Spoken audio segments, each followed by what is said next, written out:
pada pagi hari ini kita masih diberi kesehatan sehingga kita dapat melaksanakan upacara bendera seperti mana biasanya. Gunakan hak itu sebagai alat kebutuhan kita.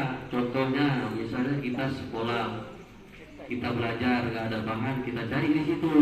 Kita cari nilai-nilai yang baiknya, jangan nilai-nilai yang jeleknya.